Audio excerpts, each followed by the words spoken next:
Double Diamond Railroad back. Quick update on the scenery. And I worked on the engine again.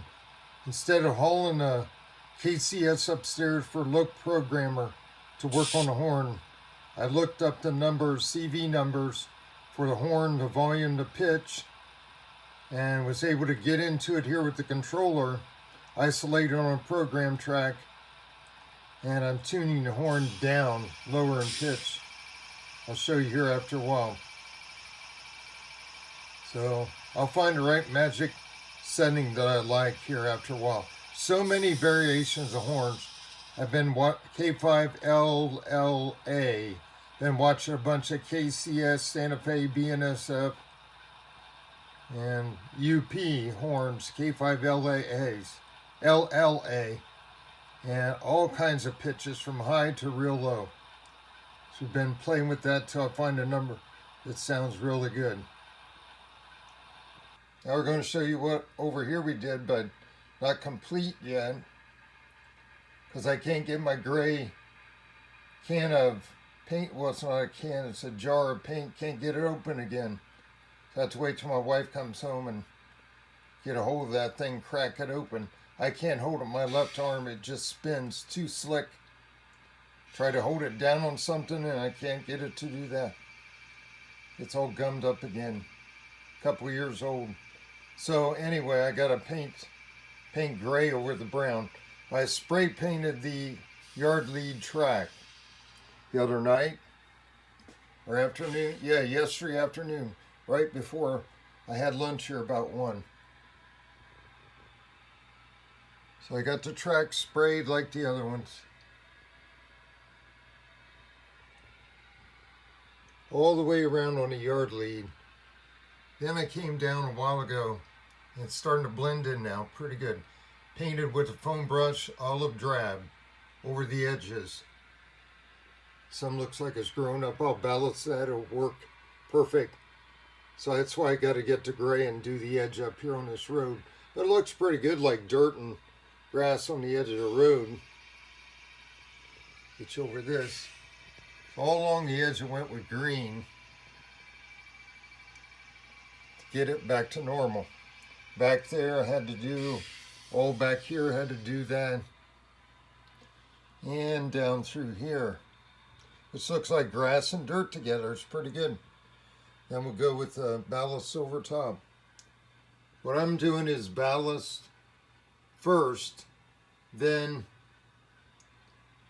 I'll put the Woodland Scenics and other Scenic Express ground turf and stuff over, because I mean, how many railroads have brand new ballasts everywhere all the time?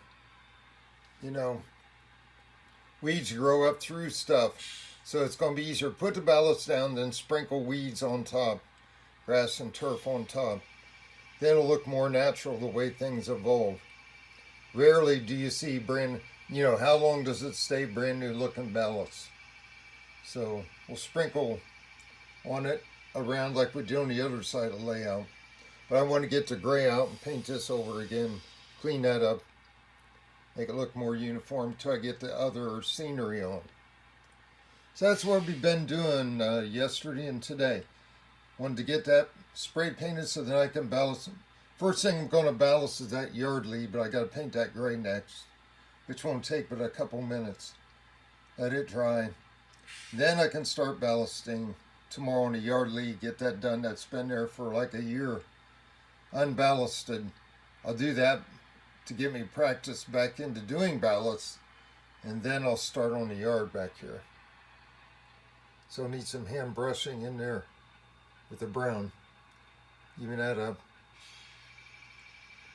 Okay, now we'll get you back over to the loco and demonstrate the horn.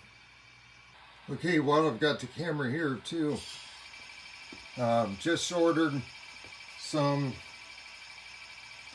let me get some here to point with. Just ordered some Woodland Scenics Realistic Water.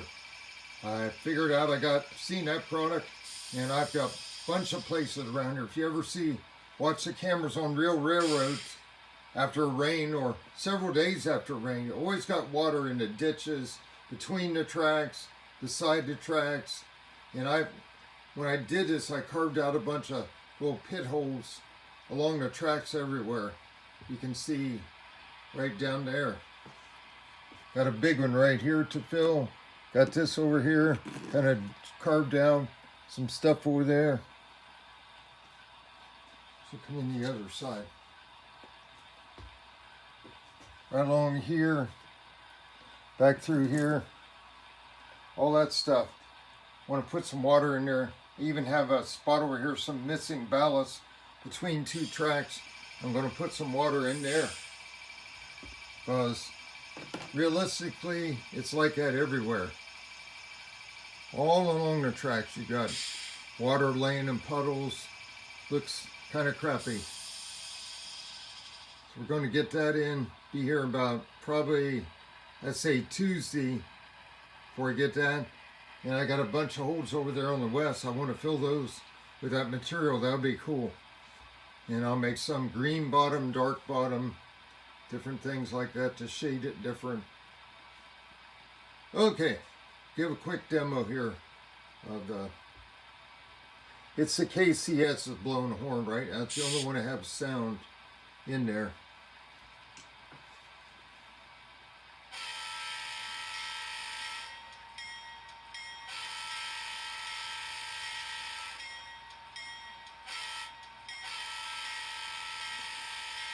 That's a higher pitch than my ET44AH scale train CSX.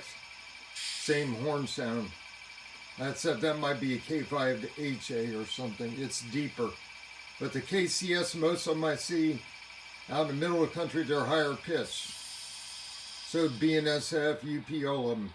Some of the UPs are real deep like a CSX.